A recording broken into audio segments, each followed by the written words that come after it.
When you walk alone, you hear things that the crowd never notices. The shuffle of your own feet on the pavement, the rhythm of your breath, the silent conversations between your mind and your heart. Most people run from that silence. They fill it with noise, with people, with distractions. But the truth is, being alone is not a weakness. It's a weapon. It's a training ground where the strongest minds are built. When you're alone, there's no mask to wear, no performance for the crowd, no approval to chase. It's just you, and that's where the power begins. Because when you can face yourself, really face yourself, there's nothing in this world that can intimidate you. You stop needing validation. You stop begging for recognition. You start moving because you said so, not because the world clapped for you. People confuse solitude with loneliness. Loneliness is the fear of being without company. Solitude is the mastery of being complete by yourself. When you master that, you don't need to chase anyone. You don't fear losing anyone. You realize the only person you can never afford to lose is yourself. That's freedom, and freedom, that's power. Every great vision, every breakthrough, every empire started with someone sitting alone, thinking thoughts the crowd was too busy to think. The leaders of history weren't the loudest in the room. They were the ones who could sit still long enough to hear an idea whispering in the dark. That's what solitude gives you, clarity. It cuts the noise, sharpens the focus, makes you dangerous in a world full of distracted people. But solitude isn't easy. That's why it's powerful. When you sit alone, all your insecurities start shouting. All your doubts crawl out from the corners. Most people run back to the crowd when that happens. But if you stay, if you sit through the storm, you come out unshakable. You realize those voices had no teeth. They were shadows. And once you stop fearing the shadows in your own head, no shadow outside can touch you. The crowd will always chase comfort. Alone, you train yourself in discomfort. Alone, you build discipline. Alone, you discover that peace doesn't come from noise. It comes from knowing who you are when everything else is stripped away. That's why being alone is a power, because it forces you to meet yourself, and once you meet yourself truly, the world has nothing left to hide. You stop depending on company. You stop begging for attention. You stop fearing silence. You become the company. You become the attention. You become the sound that breaks the silence.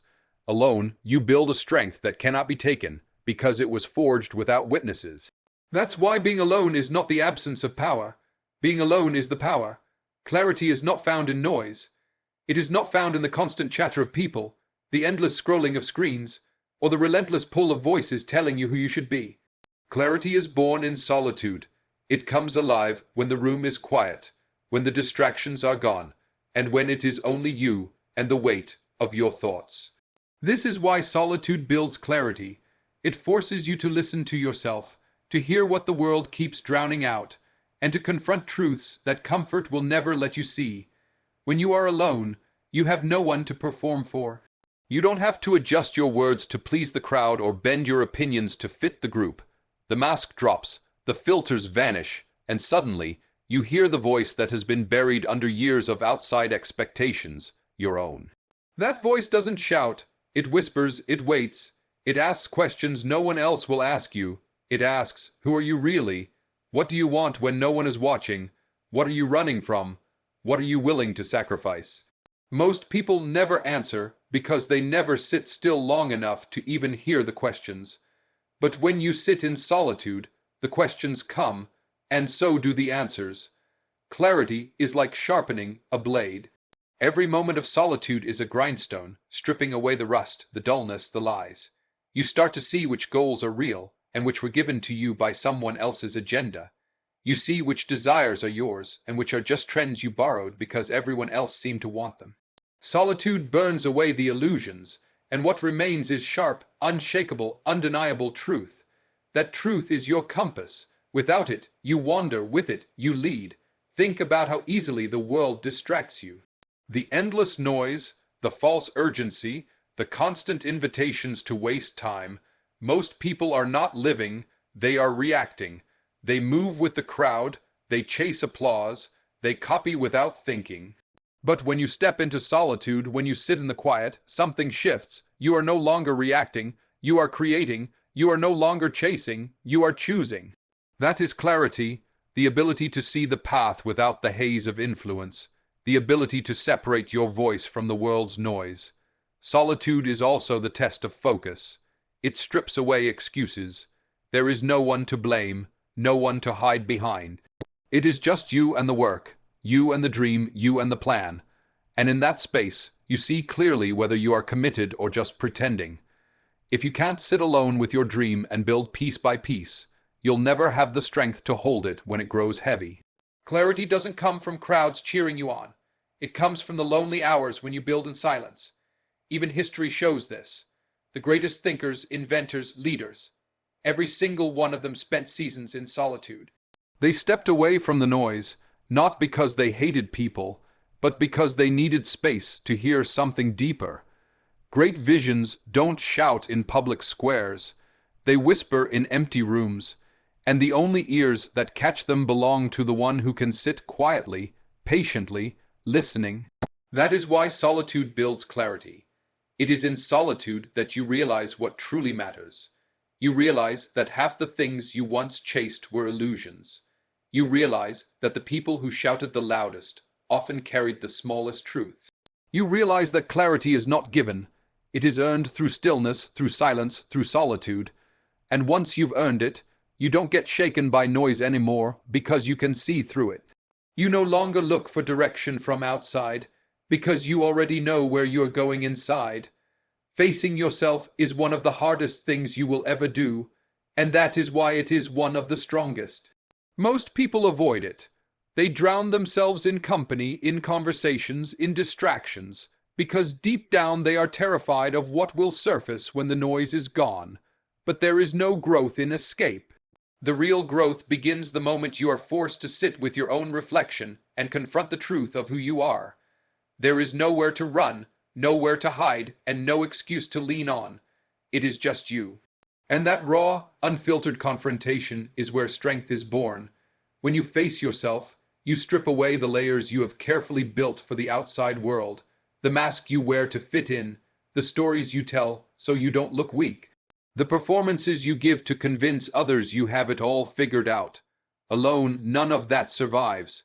The performance has no audience. The act has no stage. The only thing left standing is you, your real self, the one you've been keeping in the shadows. That's where the power begins, because if you can stand strong in that unfiltered version of yourself, no criticism, no judgment, no rejection from the outside can break you. Facing yourself means confronting the flaws you don't like to admit, the insecurities you bury, the doubts you silence, the regrets you pretend don't exist. All of it rises to the surface when you are alone. Most people panic when that happens, and they rush back into the comfort of distraction. But those who endure it, who choose to stare those truths in the eye instead of running, discover something extraordinary. They realize the flaws aren't fatal, the doubts aren't permanent, the regrets are not cages. They are lessons, teachers, reminders of where you've been and what still needs to be sharpened. That realization builds resilience. That resilience turns into confidence, and that confidence turns into strength that no one can hand you and no one can take away. It's not just about flaws. Facing yourself also means discovering your hidden power. In solitude, you notice the abilities you've ignored, the talents you've neglected, the fire you've been too distracted to feed. You begin to realize that much of the greatness you admired in others was always within you. It was only buried under noise, buried under fear, buried under expectations.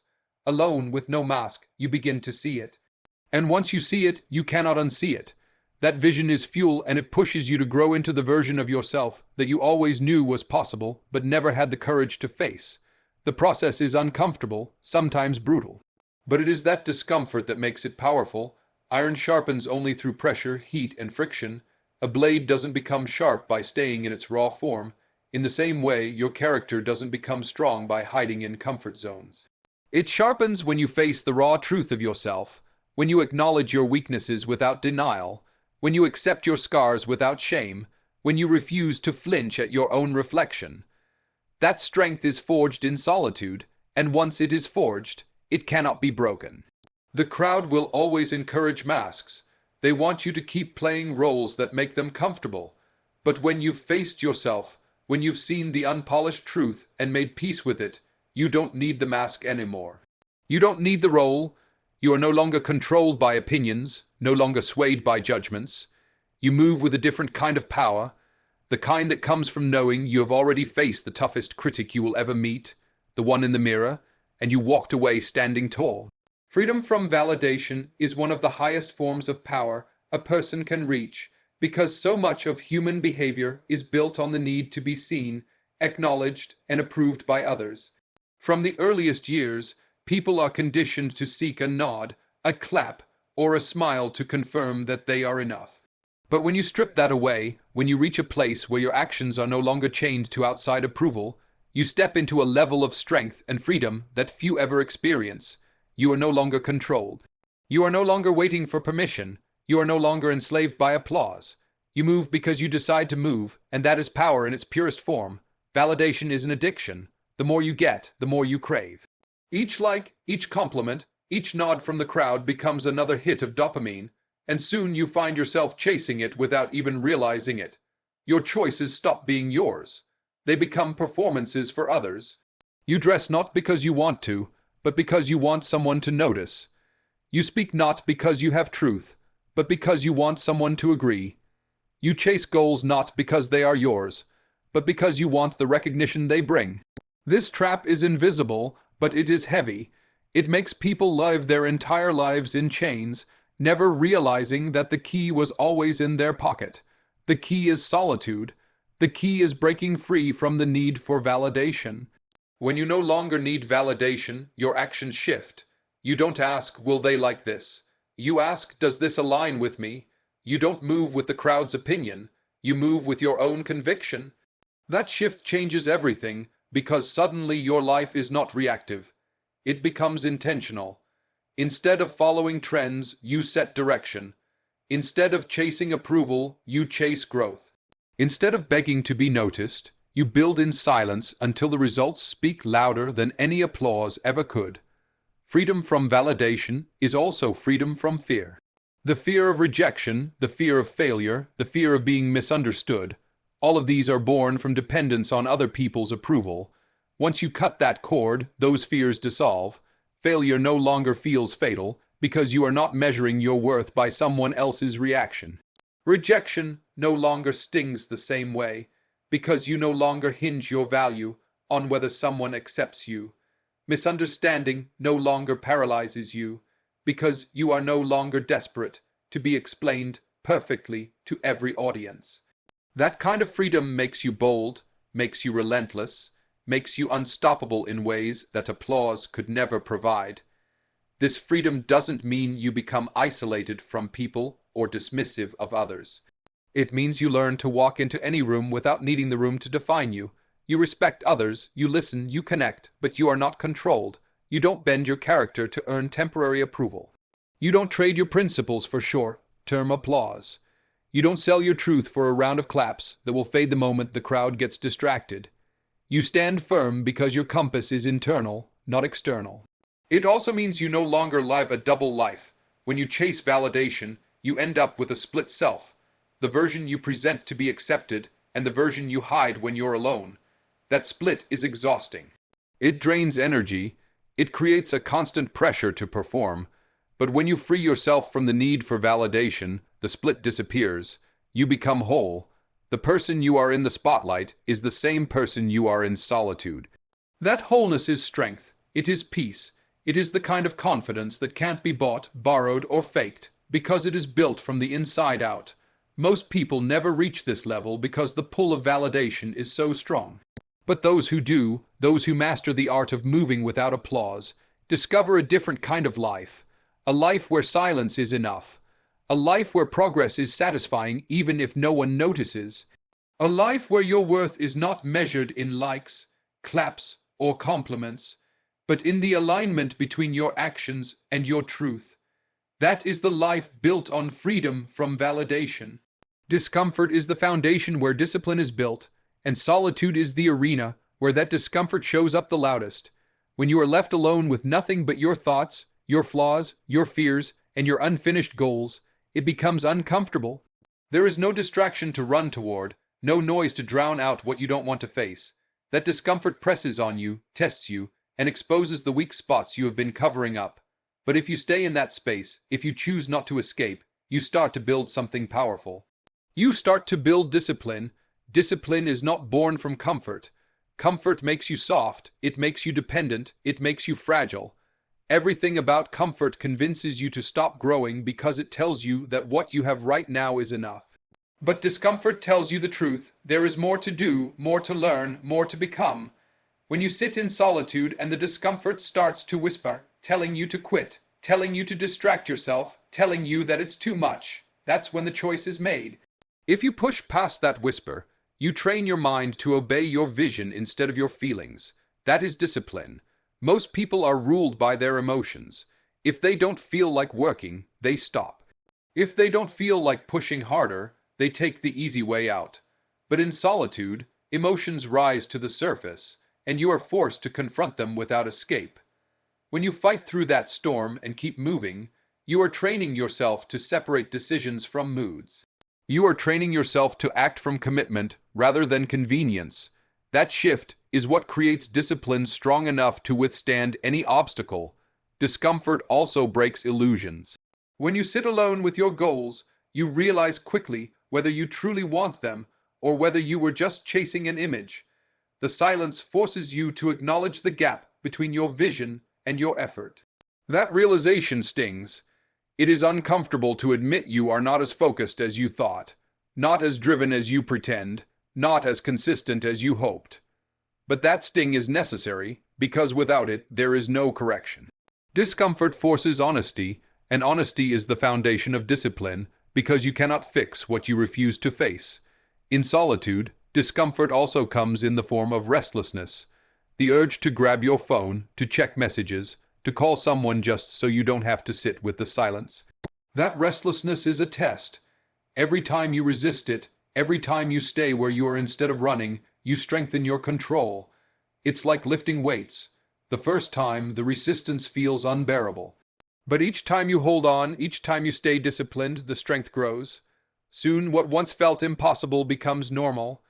That is how discipline is forged, not in a single moment of motivation, but in repeated victories over discomfort. Discomfort is also the teacher of patience. Alone, progress feels slower. There is no one to clap for you, no one to motivate you, no one to remind you that it's worth it. You have only the process, only the grind, only the long hours that seem invisible to the world. That can be crushing if you crave quick rewards. But if you endure it, you discover the secret that success is not about speed, it's about consistency. The discipline to keep showing up, even when no one notices, is born in those uncomfortable hours of solitude. The truth is, the world outside will always try to sell you shortcuts, quick fixes, easy escapes from discomfort. But every shortcut weakens discipline, every escape delays growth, every easy way out leaves you vulnerable. It is the willingness to lean into discomfort, to let it stretch you, to let it strip away weakness, that builds a mind and spirit no obstacle can break. Solitude gives you the perfect stage for this training. It removes the excuses, removes the noise, removes the audience, and forces you to wrestle with the hardest opponent you'll ever face, yourself. And every time you choose to stay in that uncomfortable ring instead of running from it, discipline grows stronger, sharper, and unshakable. Alone is often mistaken for weakness, but in reality it is the foundation of true independence and power. The world is designed to make people believe that strength is found in numbers, in belonging, in always being surrounded by others. But the truth is, dependence on the crowd weakens you. When your confidence is tied to who stands beside you, it collapses the moment they walk away. When your happiness relies on the company of others, it shatters when the room is empty. But when you learn to stand alone, when you find power in solitude, you reach a level of independence that cannot be taken away. Being alone teaches you to trust yourself. It forces you to become your own advisor, your own motivator, your own companion. Most people never build that ability. They rely on others to push them, to validate them, to distract them from fear. But in solitude, you discover that you are enough. You realize that your strength does not come from being surrounded, but from being grounded. That grounding is independence, and it makes you unshakable because you no longer need the crowd to keep you steady. Alone is not weakness because it creates space for self-mastery. When you are alone, no one else is making your decisions. No one else is steering your actions. Every choice is yours. And through those choices, you begin to learn discipline, patience, and resilience in ways that cannot be learned when someone else is always guiding you. Independence is not built when life is comfortable and supported. It is built when you have to carry yourself, when you have to rely on your own vision, when you have to keep moving without applause. That kind of independence doesn't just give you strength, it gives you freedom. Most people fear being alone because it strips away distractions. Without the noise of others, they are left face with themselves, and that confrontation is uncomfortable. But that discomfort is where growth begins. Alone, you hear your real thoughts. Alone, you see your real weaknesses. Alone, you discover your real desires. That awareness is not weakness. It is the raw material of power. Because once you know yourself fully, you cannot be manipulated. You cannot be swayed by lies. You cannot be led away from your path. Alone, you build a foundation of self-knowledge, and self-knowledge is the backbone of independence. When you embrace being alone, you also learn how to generate your own energy. Most people wait for others to hype them up, to inspire them, to tell them they are capable. But true independence comes when you stop waiting for outside fuel and start igniting your own fire. Alone, you train yourself to move without motivation, to act without approval, to keep going even when no one sees. That is not weakness. That is a rare kind of strength that separates leaders from followers. Alone is also where resilience is forged. When you are dependent on others, every loss feels heavier because you are used to being carried. But when you train yourself in solitude, you learn to recover without a support system, to rise without hands reaching for you, to rebuild with only your own strength. Each time you do, you grow less dependent and more unbreakable. Independence is not about avoiding connection. It is about knowing you can survive without it. The irony is that the strongest relationships are built by people who first learn to be strong alone. When you do not need someone to complete you, you approach them from a place of power, not desperation. When you are independent, you give freely instead of clinging tightly. When you are whole by yourself, you are no longer afraid of being left. That kind of confidence can only come from solitude, so alone is not weakness. Alone is the hidden training ground of independence. It is the space where strength is tested, where self-trust is developed, where resilience is born, and where the kind of power that doesn't crumble under pressure is forged. Alone is the proof that you don't just survive without others, you thrive.